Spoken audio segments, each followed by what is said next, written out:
Primeiramente, né, eu já gostaria de iniciar, né, no boa tarde a todos e dizendo que é uma enorme honra poder participar aqui do webinário do BRJAC, né, realmente eu fiquei bastante contente com o convite, agradeço imensamente a toda a equipe aí do BRJAC, todos os patrocinadores também. O que eu vou falar hoje aqui, né, é a parte de desenvolvimento de dispositivos utilizando impressão 3D, que é um tema que eu estou cada vez mais empolgado em trabalhar com isso, né? Talvez eu consiga empolgar vocês também, vamos ver como que vai ser a dinâmica aqui. Bom, o tema, né, ele envolve, então, a manufatura aditiva.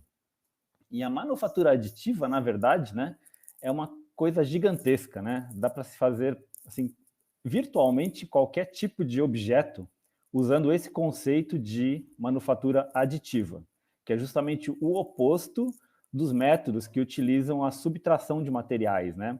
Por exemplo, todas as técnicas convencionais de fabricação, né, aquelas mais fotolitografia, ablação com laser, moldagem, são técnicas que vão removendo o material, né? Com isso você tem assim um grande gasto de materiais, né? E no caso da manufatura aditiva, você constrói o material camada por camada, né? Então assim o desperdício de material ele é muito pequeno e ao mesmo tempo você consegue criar geometrias assim muito complexas que são praticamente impossíveis de você criar com os métodos de fabricação subtrativos. Então, isso que nos motivou inicialmente para trabalhar, né, com impressão 3D. Bom, vocês estão vendo aí no slide, né, que a impressão 3D, ela pode ser utilizada, né, para construir coisas bastante diversas, né. Aqui no lado esquerdo, vocês estão vendo aqui estruturas que são submicrométricas. A gente tem aqui, ó, a barrinha indicando 1 micrômetro, né, então estruturas menores do que 1 micron. Aqui vocês podem ver uma estatuazinha que foi construída em cima aqui de um fio de cabelo, ou aqui ela não dá nem para enxergar direito na figura, né? Mas ela tem uma estatuazinha aqui, ó, dentro do buraco da agulha, né? Então, assim, técnicas de impressão 3D com resoluções fantásticas, né? Inimagináveis, né? Mas, ao mesmo tempo, né, você também tem as técnicas de impressão 3D, manufatura aditiva, para construir objetos enormes, muito grandes. Aqui na fotografia, tem aqui um exemplo disso, né? A construção de uma casa completa usando impressão 3D. Então, são máquinas enormes, né, que vão depositando material camada por camada. Tem exemplos de pontes que foram construídas com impressão 3D já, né? Então, é uma coisa assim fantástica, né? A gente, na verdade, está no meio do caminho. A gente não quer nenhuma coisa muito pequena, submicrométrica, nenhuma coisa muito grande, mas a gente quer desenvolver, então, dispositivos, né, que possam ser utilizados para diversas finalidades, né? Esse daqui é um exemplo que saiu na The Analytical Science, né, a imagem do mês, né? Já faz um tempinho que saiu essa imagem aqui. Isso aqui é um dispositivo para separação de fragmentos de DNA, por exemplo. Bom, se isso já não é uma coisa bastante interessante, né, tem também aqui a prospecção do mercado, né, para impressão 3D. Aqui as projeções, né, pela BBC Research, de 19,5 bilhões para 2021. Na verdade, essa projeção aqui ela foi até ultrapassada, né, para 2021, e com a projeção de 56,1 bilhões, né, para 2026. É claro que isso não envolve somente a parte de desenvolvimento de sensores, mas toda a parte de impressão 3D. A gente poderia falar só da parte de desenvolvimento de sensores, né, onde a impressão 3D está cada vez ocupando um mercado maior também. Então, eu vejo isso daí com bastante otimismo, né, para o desenvolvimento de dispositivos, né, no futuro. Bom, então a nossa motivação, né, é justamente essa, né? Então, a produção de dispositivos complexos, né, microfluídicos, né, usando instrumentação de baixo custo e métodos simplificados, né, onde os usuários possam realmente reproduzir esses métodos em qualquer laboratório de pesquisa ou de empresas, né, privadas. O que existe em comum nas técnicas, né, é justamente o fluxo de trabalho que você tem para a produção do dispositivo. Então, você inicia com um projeto usando um software gráfico de modelagem 3D. Por exemplo, a gente tem o SolidWorks, a gente tem o Inventor, tem o Fusion, alguns gratuitos, né, como o OpenSCAD. A partir desse, então, projeto tridimensional, você gera um arquivo estereolitográfico que você vai agora codificar para informar a máquina qual é o movimento que ela tem que fazer para a deposição de cada camada. Então, essa informação, né, é justamente uma rotina, né, que vai pegar o objeto em 3 dimensões, fatiar o objeto em várias camadas, por isso ele é chamado de slicer, né? Ele vai fatiar o objeto em cada camada, e cada camada, então, vai ter um controle de movimento que a máquina vai executar para fazer essa deposição camada por camada. Então, esse é o G-code, né? A geração do G-code. E, por final, né, a impressão do objeto, né? Para a impressão do objeto, a gente tem diversas técnicas, né? A estereolitografia, a SLA, sinterização com laser ou fusão com laser, inkjet, 3D printing, que é basicamente, né, o que a gente tem nessas impressoras já de tinta, só que é um controle também no eixo Z, né? Você vai depositando camada por camada. Na impressora que a gente tem, né, no escritório, é um processo 2D somente, né? A deposição de material fundido, ou de filamento fundido, também é conhecida, né, a FDM, e processamento digital de luz. Ela é parecida com SLA, mas muda um pouquinho a instrumentação, né? A gente tem trabalhado bastante com FDM e com DLP. Eu vou começar aqui com a FDM, depois eu vou mostrar alguns exemplos de DLP, né? Para quem ainda não conhece muito de impressão 3D, né, aqui está mostrando, né, uma impressora produzindo esses dispositivos aqui, mas a gente tem aqui um filamento que ele é alimentado num bloco que é aquecido, né, e no bloco aquecido tem uma saída que é um extrusor, que é um nozzle, né? Então, todo esse bloco aqui ele é aquecido. Então, o polímero entra nessa região, tem que ser um termoplástico, claro, né? Ele entra nessa região, é fundido e é empurrado em direção ao extrusor. Então, você controlando o movimento dessa cabeça nas direções X e Y, você tem a deposição do filamento de maneira controlada. Terminou a deposição de uma camada, então a cabeça, né, de impressão ela sobe, ou o estágio desce, né, tanto faz, e aí uma nova camada é preparada. Bom, essa daqui é uma das técnicas mais baratas de impressão 3D, né? Então, você consegue comprar uma máquina de impressão 3D com essa tecnologia por R$2.000, mas assim, tem diversos valores, né? Você pode ter com diversos filamentos, né? Até 4, eu já tenho visto comercial para vender. Então, você pode, inclusive, combinar os materiais, né, durante a deposição. Bom, o que acontece, né? Não sei se vocês conseguem ver aqui na figura, né? O material ele não fica assim muito transparente, né? Então a gente começou a trabalhar inicialmente com essa técnica para produzir dispositivos que fossem realmente transparentes, que a gente pudesse aplicar em detecção óptica, né?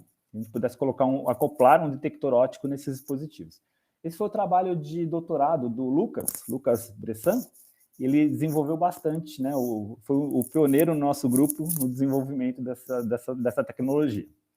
Bom, a gente queria, né, então, criar janelas transparentes. Então, o que a gente fez, né?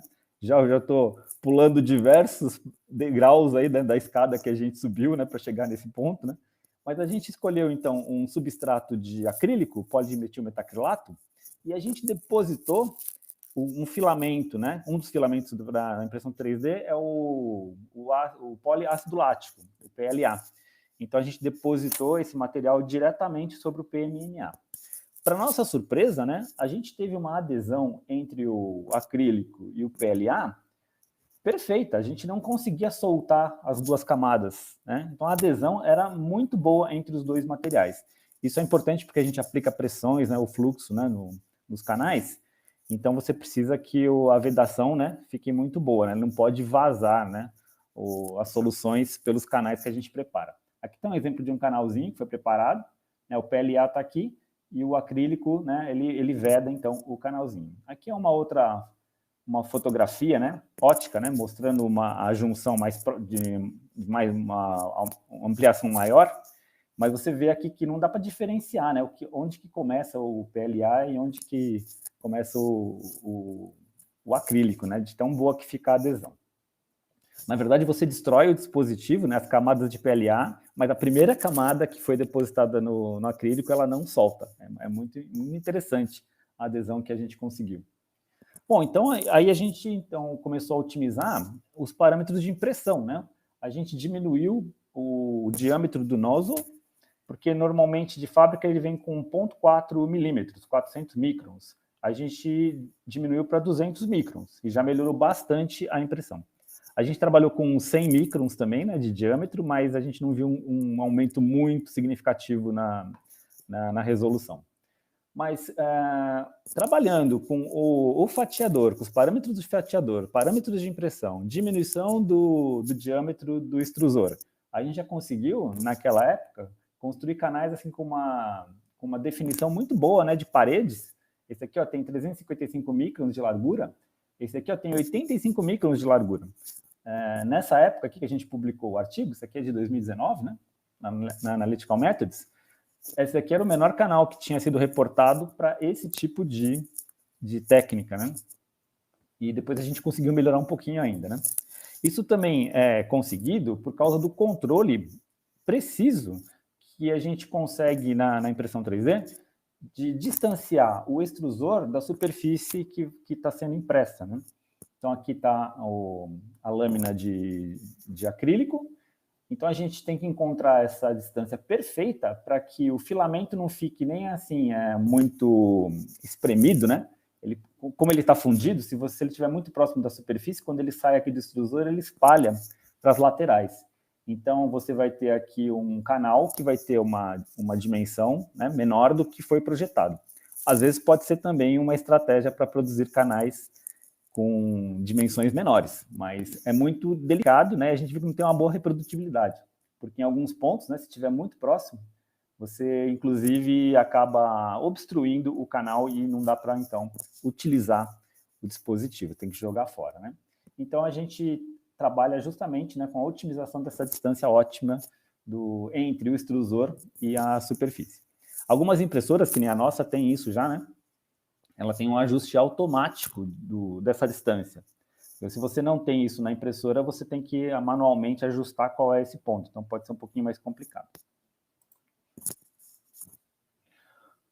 Aqui dá para ver, né, a diferença entre um dispositivo que foi preparado completamente, né, em PLA, e aqui um outro dispositivo que foi selado, então, contra a plaquinha de acrílico. Dá para ver aqui a definição do canal bem melhor, né? Isso aqui é uma banda passando, né? A gente aplicou um potencial elétrico, então isso aqui injetamos fluoresceína, a fluoresceína é carregada, ela vai migrando no campo elétrico, a gente vê ela passando aqui, né? E a gente usou a própria câmera acoplada no microscópio, né, como detector, né? Então a gente faz o vídeo e depois a gente extrai as informações. A gente tem também um tubo fotomultiplicador acoplado no microscópio, mas para essas concentrações aqui nem precisa, né, do tubo fotomultiplicador. Então isso é interessante também, né? A gente tem desenvolvido também a parte de software para tratamento. Aqui o Fernando Bosco, ele inclusive agora ele atua somente nessa área de desenvolvimento, né, de software. Ele fez esse programa para extrair do vídeo as informações do eletroferograma. Aquela bandinha que estava passando de fluoresceína, você carrega o vídeo, né, da separação, no caso, seleciona aqui a região de interesse que você quer monitorar, né? Tem regiões aqui que não são interessantes, então você não precisa fazer o tratamento. E aí você pode aplicar, então, né, as ferramentas, né, do software aqui para você pegar a média, pegar o valor máximo, uma série de funções que a gente tem ali, né? E extrair, então, a informação que estava no vídeo para uma informação agora um eletroferograma, né, que você tem aqui o tempo e a intensidade do sinal. Então, isso daqui é muito mais fácil de fazer a integração, né, e desenvolver, né, o método analítico, né, com base nessa informação aqui. Bom, outra coisa que é bastante simples, na verdade, né? Com o micromisturador você consegue fazer assim diversas análises químicas. E é um sistema bastante simples, né? Aqui a gente tem duas entradas, os líquidos se misturam aqui. Na verdade, eles não se misturam completamente, né? Porque o fluxo é laminar no dispositivo, né? O número de Reynolds é muito baixo, então o regime de fluxo é laminar no dispositivo. Então, ele tem que ter uma serpentina aqui e os dois líquidos eles vão se misturando ao longo aqui da serpentina, né? Então, se misturam aqui e nesse ponto aqui a gente tem a janela de detecção. Inclusive, a janela de detecção você pode projetar com alturas diferentes.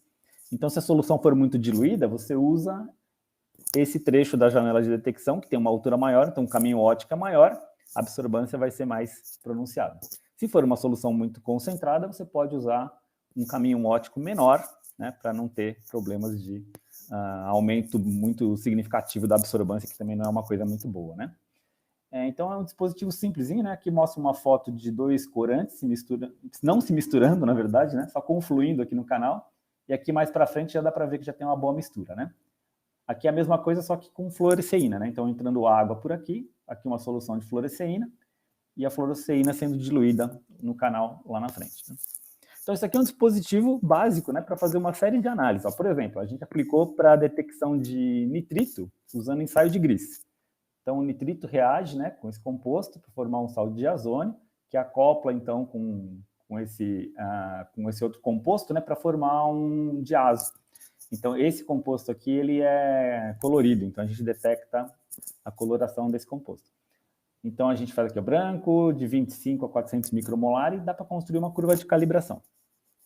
A própria câmera do microscópio, né, ela é colorida, né, é policromática, então a gente consegue separar o canal vermelho, o canal azul e o canal verde, né, do CCD, né, da câmera.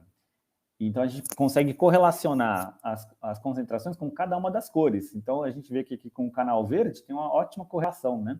A gente pode usar isso aqui para calibrar o sistema e fazer determinação de nitrito, um sistema que é muito simples, né, e muito barato também, né?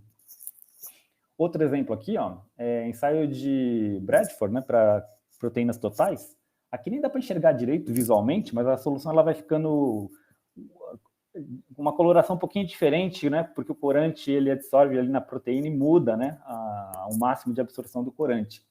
Então, correlaciona bem também aqui com o canal agora vermelho, né? A solução fica azulada, então correlaciona com o canal vermelho. E aqui uma aplicação direta agora, né? A determinação de óxido nítrico. A gente tem bastante trabalhos, né? Quando eu fui lá para o pós-doc no Kansas, foi justamente para desenvolver métodos para óxido nítrico em microdispositivos.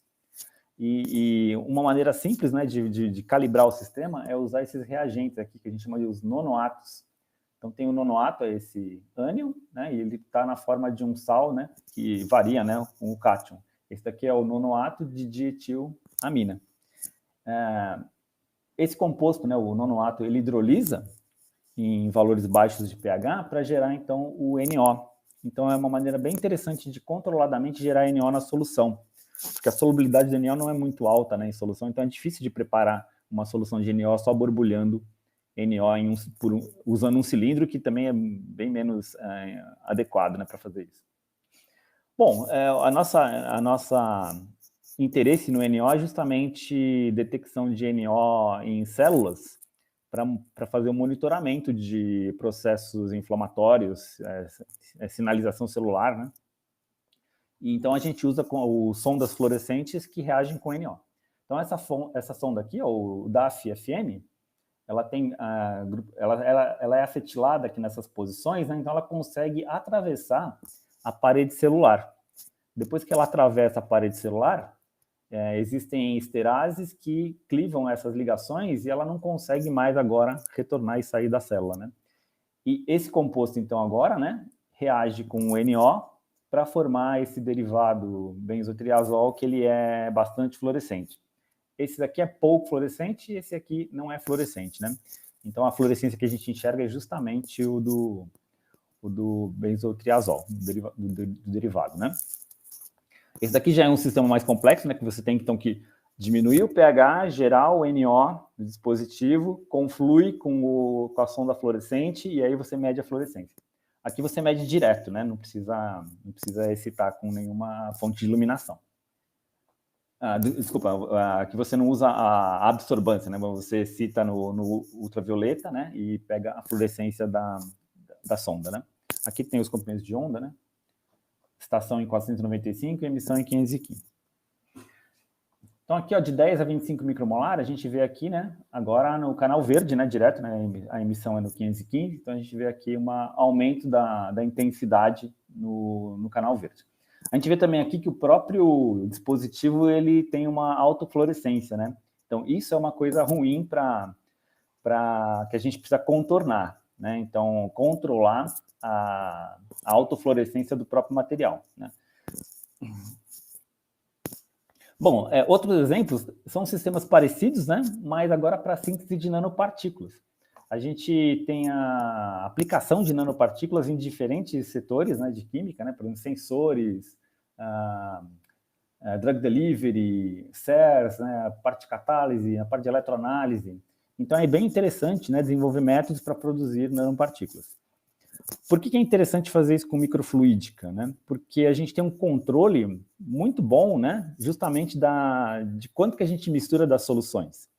Quando a gente faz isso em bancada, né, em beckers, né, a agitação não permite que você tenha um controle rigoroso das concentrações locais. Isso leva a produzir partículas, nanopartículas, com tamanhos bastante diversos, né? Então, a dispersão, né, em tamanho de partícula é muito grande, né?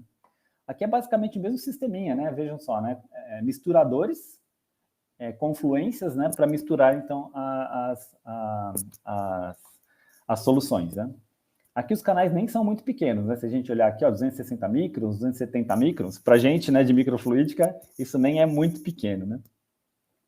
Aqui a gente também coloca o dispositivo em cima daqueles dispositivos termoelétricos, né, os dispositivos Peltier, para controlar a temperatura das reações. Então, tem fontes aqui para ligar o Peltier, né, fazer a refrigeração, o dispositivo microfluídico está aqui, né? Nesse exemplo aqui, ó, eu tenho a entrada, né, do precursor, né, da nanopartícula, então um precursor metálico, um íon metálico. A gente tem aqui uma entrada de óleo mineral, já vou mostrar para vocês como é que funciona isso aqui, né? O agente redutor, para fazer a redução do metal, e eles vão se misturando aqui nessa confluência. E aqui a gente recolhe na saída. Dá para enxergar melhor aqui, né? Ó, tá vendo aqui o sisteminha funcionando. Ó. Aqui, claro que não são as nanopartículas, né? São só corantes para mostrar como que é o regime de fluxo. Mas a gente, então, mistura os dois aqui. Aqui o óleo está entrando nesse ponto. E a gente forma aqui algumas zonas, que a gente chama de droplets. A gente forma zonas de região aquosa aprisionadas entre óleo. Isso é interessante porque ali é como se eu tivesse, então, microreatores, micromisturadores, que vão, então, processando a reação nessas regiõezinhas bastante controladas. E uma vantagem de fazer isso também é que as partículas elas não ficam aderidas no dispositivo. Você consegue recuperar praticamente 100% das partículas produzidas.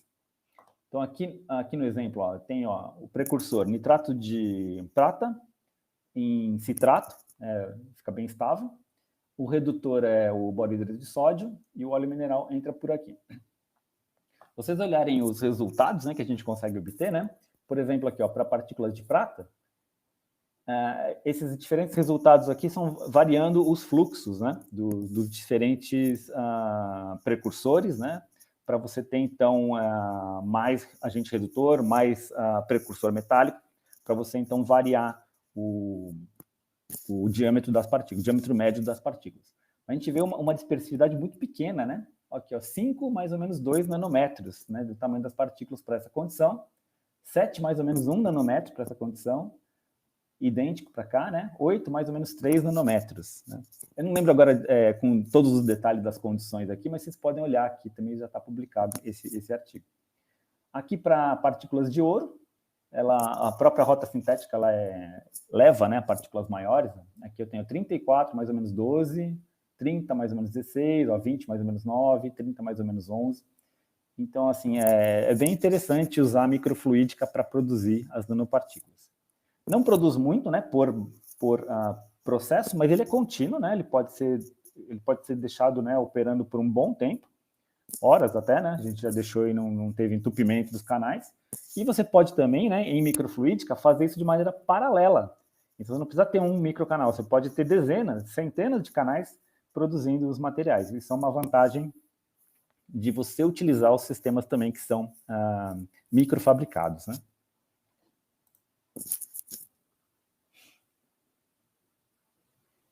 A gente fez também, né, uma variação desse tema para produzir partículas com um núcleo de um material e a casca de outro, né? Então, esse daqui é um exemplo. O dispositivo é basicamente o mesmo, né? Só que agora um dos precursores é uma nanopartícula já formada no estágio anterior, e você, então, conflui com o segundo metal e reduz o segundo metal sobre a partícula. Então, você tem uma partícula core shell, né? Ou seja, o núcleo de um material e a casca de outro material. Essas partículas são interessantes porque ela tem aplicações, por exemplo, fotônicas, né? Interessantes, em CERS, por exemplo. Dá para ver aqui, né? Que as bandas vão se deslocando aqui, né? Os diferentes cores das soluções indicam a formação das partículas, né? Aqui uma microscopia de transmissão eletrônica também mostrando aqui a morfologia, né, da partícula produzida. A distribuição também, né? A gente vê que quando a gente põe a casca na partícula, ela desloca, até parece que pelo menos leva, né, a uma percepção de que começa a surgir partículas, né, com uma outra população de partículas, né? Parece que isso aqui é bimodal agora, né? Indicando, né, a formação da partícula casca e núcleo. As partículas, né, a gente usa também para aplicações em eletroanalítica. Aqui só mostrando, né, um eletrodo modificado. Aqui é um eletrodo de pasta de carbono, né? E aqui o eletrodo modificado com as partículas. Obviamente, a gente tem um aumento de resposta aqui, né? Dá para ver aqui direitinho na inclinação das curvas aqui da corrente de pico em função da raiz quadrada da velocidade de varredura, a gente consegue extrair a área do eletrodo, né? Então, o eletrodo modificado, obviamente, vai ter a área maior, né? Aqui há dados de espectroscopia de impedância eletroquímica, onde a gente consegue extrair os dados de resistência, de transferência de carga na interface. Então, a gente vê aqui que com o eletrodo modificado com as nanopartículas, a resistência de carga ela é muito menor do que a resistência de carga que ela é obtida só para o eletrodo de pasta de carbono. Só para mostrar um exemplo de aplicação para vocês aqui, ó, detecção de tiocianato com voltametria de onda quadrada. Então, a gente tem aqui uma resposta bastante linear, de 0 a 100 micromolar. Bom, então, essas são as sínteses de nanopartícula. Mas uma das coisas que a gente quer justamente, né, com esses dispositivos, é conseguir usar em técnicas de separação, né, mais particularmente eletroforese capilar. E o problema é que, se a gente tem canais muito largos em eletroforese capilar, o calor gerado no processo ele é muito alto e aí a eficiência da separação não é boa. Então, a gente precisa de canais realmente agora mais estreitos, né? Então, o Heverson, né, depois do Lucas, ele se animou bastante, né, em desenvolver, aperfeiçoar, né, os processos de impressão 3D. Ele realmente conseguiu fazer modificações significativas, né, no hardware e no software para você conseguir construir canais ainda menores do que a gente tinha conseguido lá no trabalho do Lucas, né? O Heverson, ele é aluno agora de doutorado, né, do nosso grupo, só que ele é aluno do professor Dozil Pereira de Jesus, que é o outro docente aqui do departamento, que a gente tem colaboração bastante grande, né? A gente tem trabalhado bastante no desenvolvimento de dispositivos, né? Então, o Heverson aqui eu consegui, ó, 64 micrômetros, né, de largura do canal, que dá para ver já um dispositivo para eletroforese. Além disso, né, o Heverson também conseguiu melhorar bastante a transparência de dispositivos construídos somente com material da impressora, né? Então, dá para ver aqui, né, que esse dispositivo, né, ó, ele fica com alguns bolsões de ar entre os filamentos que levam a essa opacidade, né, do material. Então, quanto menos desses espaços vazios tiver no dispositivo, melhor, né? Porque ele menor a chance de vazar também o dispositivo, né? Não vai ter vazamentos. E também ele fica mais transparente, como vocês podem ver aqui, né? Então, esses resultados aqui eles foram obtidos com planejamento experimental que o Heverson fez. Outra coisa muito interessante, né, que o Heverson fez, né? Bom, primeiro que ele que desenhou, né, as modificações no bico, tem até uma patente, né, relacionada com isso, mas ele estudou qual que é a variação da temperatura durante o processo, né? Porque isso é uma coisa importante quando você está, então, fundindo o filamento e depois você quer que ele solidifique na superfície. Se a temperatura não for muito bem controlada, leva, né, a distorções no projeto que você fez no computador, que nem está sendo mostrado aqui, né? Então, o Heverson, inclusive, modificou, né, o desenho, né, do projeto nas regiões mais críticas de temperatura para você conseguir, então, ter o dispositivo fabricado mais próximo do projeto de computador, né? Uma coisa bastante interessante que a gente não tinha visto isso ainda nos artigos publicados, né? Isso aqui foi publicado em 2021 no Lab na Chip. Outra coisa que é muito interessante também da impressão 3D é a possibilidade de fabricar dispositivos agora mais complexos, com diferentes materiais, num único processo de impressão. Isso que é o mais interessante, né? Então, aqui o Heverson também, né?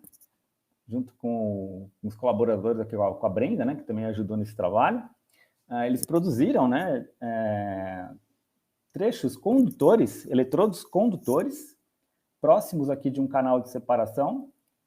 Esse canalzinho seria para injeção de amostra, esse canalzinho aqui para separação por eletroforese. E aqui, o canal, ele passa dentro dos eletrodos metálicos. Esse eletrodo aqui agora é um filamento com carga de cobre, com carga de carbono. Então, eles são condutores. Então, o canal passa dentro desses eletrodinhos aqui. Aqui dá para ver, né, as figuras, né? Vou dar uma acelerada aqui, senão o Zé vai me cortar daqui a pouco.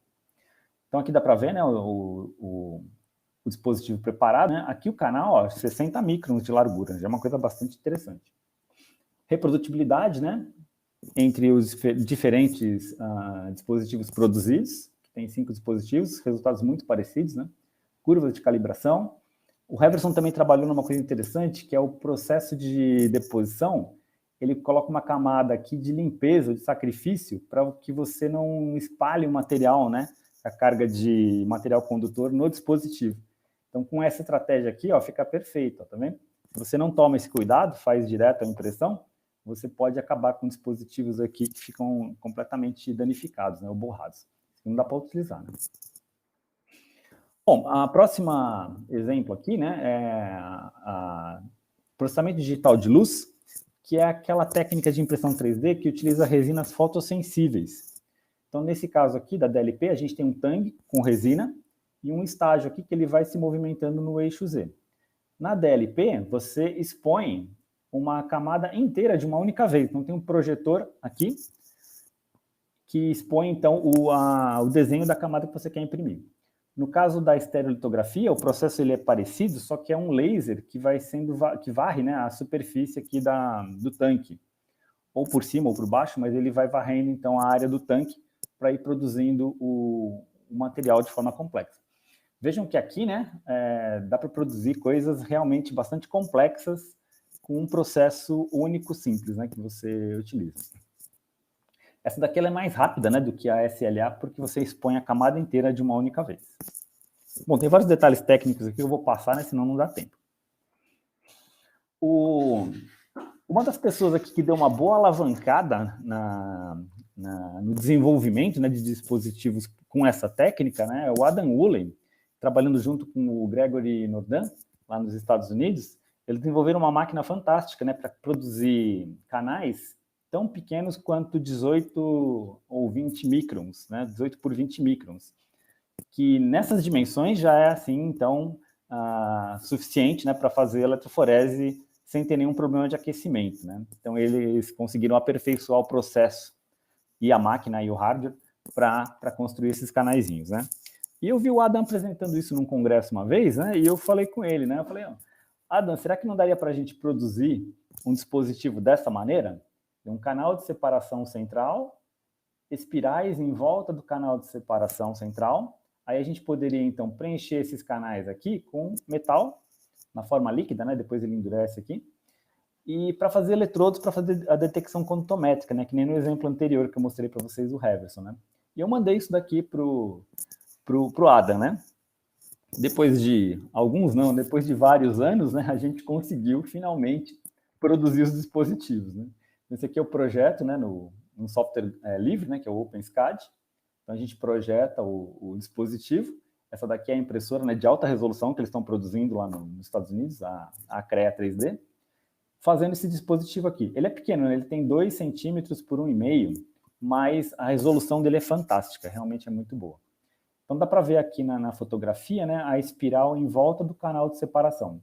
E aqui, depois que a gente injetou galho fundido, o galho é interessante porque o ponto de fusão dele, né, é em torno de 30 graus, então você aquece ele um pouquinho, injeta no microcanal, depois ele solidifica lá dentro. E a gente tem os eletrodos prontos aqui para detecção, né?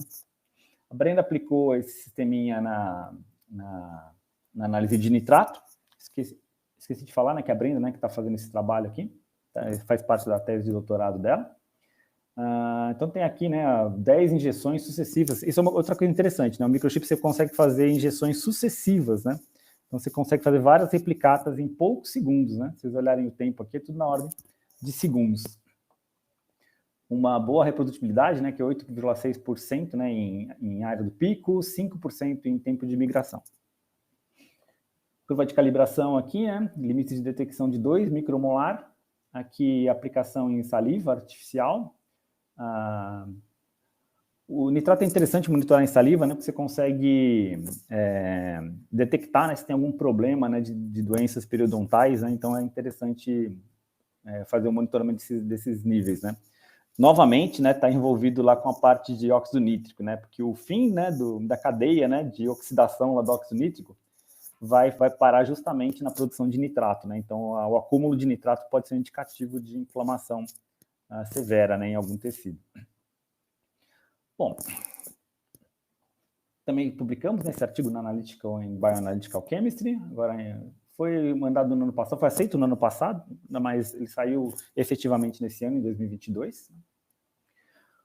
E outra coisa que também anima a gente, né, em vez de usar o galho, né, que ele é um pouco tóxico, né, é menos tóxico que o mercúrio, né, mas também não é inofensivo, né, a gente pode colocar outros metais também, né? Tem uma técnica de deposição sem eletrodos, né, que você deposita o material na parede, né?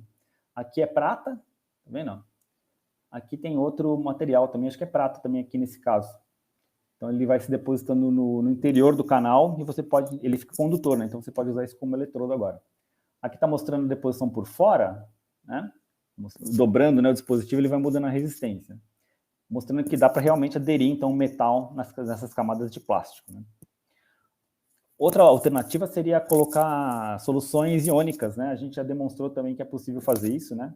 Anteriormente, né, em 2015, agora com o chip de impressão 3D.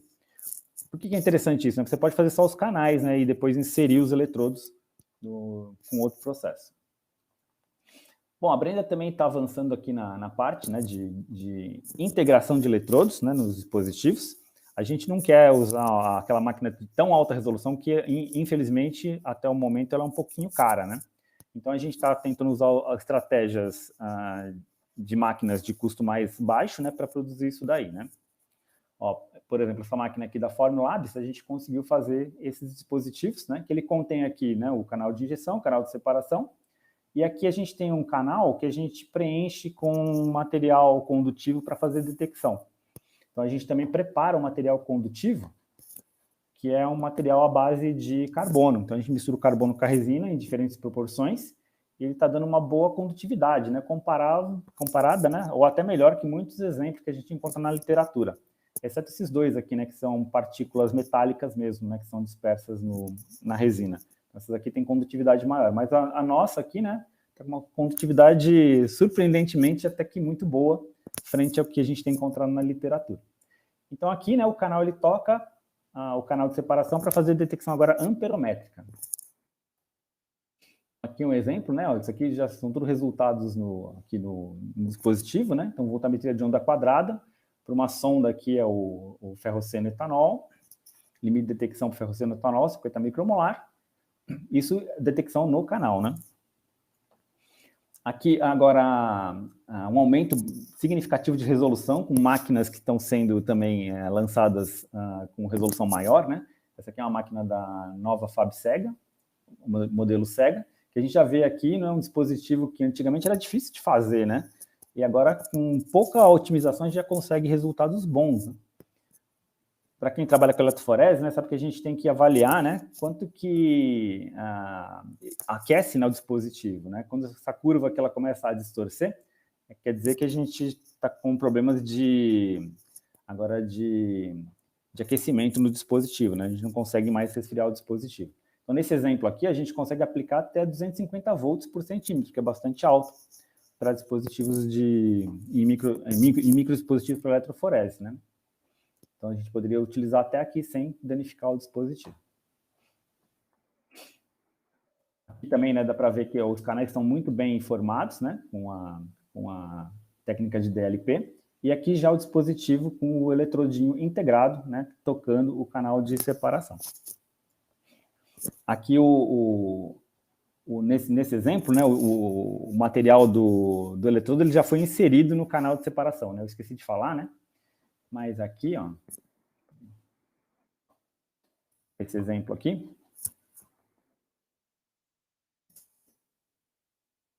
aqui a gente estava inserindo o material por cima, né? Depois polia e depois selava o dispositivo. Aqui ele já está sendo inserido diretamente com ele já selado, né? E agora, a última novidade que a gente tem feito, né, é justamente sem ter que uma segunda etapa de selagem, já produziu o dispositivo completamente na impressora 3D, com todos os canais já abertos, né, para fazer a inserção do eletrodo, né, no dispositivo. Essa máquina aqui, ela tem resolução XY de 12 micrômetros, que ela é excelente, né? Quando a gente compara com aquele trabalho do Adam, com um custo, né, de máquina muito menor do que a máquina lá da Acreia, né? Então, isso é uma coisa interessante, né? Que os dispositivos agora, eles estão, as máquinas, né? A instrumentação está ficando bastante acessível, né? Para aquisição. Então, aqui a gente já vê, né? Canais de 100 micrômetros, né? De largura. E a altura, né? Também dessa ordem, 50 microns, mais ou menos, que é a altura da camada que a gente constrói. Bom, assim, eu mostrei algumas das coisas, né, que a gente está fazendo com impressão 3D. Então, eu espero, né, que eu tenha conseguido cativar vocês, né, e também estimulá-los, né, porque essa área é realmente bastante interessante. Tem muitas, mas muitas possibilidades, né. Eu mostrei, assim, muito pouca coisa dentro do que, inclusive, já existe de impressão 3D com dispositivos, né. Uma ideia que eu queria deixar, uma mensagem que eu queria deixar aqui, né, que esses micromisturadores, eles são bastante interessantes, né, para desenvolver dispositivos para análises diversas, né, que envolve justamente mistura de líquidos, tratamentos. Eu não falei nada aqui, mas dá para usar também esses micromisturadores para síntese, né, para síntese de compostos em geral. Integração de detectores, né, uma coisa que a gente tem conseguido com bastante sucesso, né, principalmente detectores ópticos por fluorescência, absorção, e também os eletroquímicos, que é o que a gente tem trabalhado mais no laboratório, né.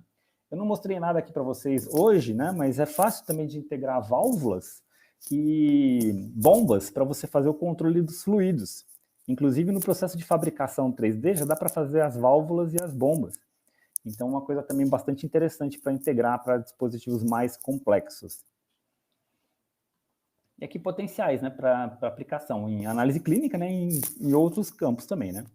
Agora, mais recentemente, a gente está trabalhando em técnicas de impressão 3D por DLP para multimateriais, né. Então, quem sabe no próximo seminário eu já não tenho dispositivos prontos, né, preparados para mostrar algumas aplicações para vocês, né. Mas até hoje, né, tem uma máquina que faz isso daqui, mas é uma máquina que não é comercial, e a gente está otimizando um processo aqui na Unicamp, né? Quem sabe até o final do ano a gente não tem ele preparado, prontinho, né? Patenteado para mostrar para vocês. Aqui dá para ver, né? Um material de base aqui, esse material vermelho aqui, na verdade, é outra resina que foi polimerizada durante o mesmo processo, né? Aqui não dá para ver muito bem, né? Mas aqui está meio azuladinho, aqui está meio avermelhado, também são materiais diferentes. E aqui também não dá para ver, ó, mas tem um furo de acesso aqui, tem um canal, um microcanal passando aqui dentro do dispositivo, né? Ele tem quase que um pouquinho mais largo do que um cartão de crédito, né? Um pouquinho mais espesso que um cartão de crédito. A gente consegue colocar os canais fluídicos aí dentro. Bom, então eu tenho bastante otimismo em relação a esses processos, né? Como sempre me perguntam, né? Mas qual que eu quero partir, né, agora para utilizar uma técnica dessa? Qual que eu utilizo primeiro, né? Bom, tem os prós e os contras das duas, né? Por exemplo, o FDM, né? Se a gente considerar o custo da impressora, ele é bastante baixo, né? Eu então sugeriria esse. Mas hoje em dia a DLP também tem máquinas o mesmo faixa de valor das FDM. Então, é interessante também, né, olhar esse tipo de máquina.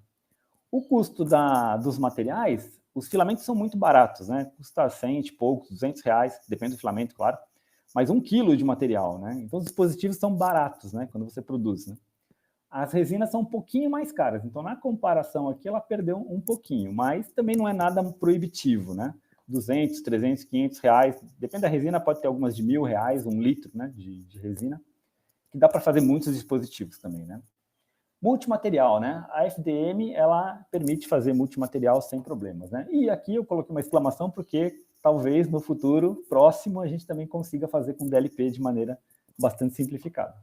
Resolução espacial, DLP ganharia da FDM, mas como eu mostrei aqui também, eu coloquei uma exclamação aqui, né? Estamos chegando a resoluções boas, né?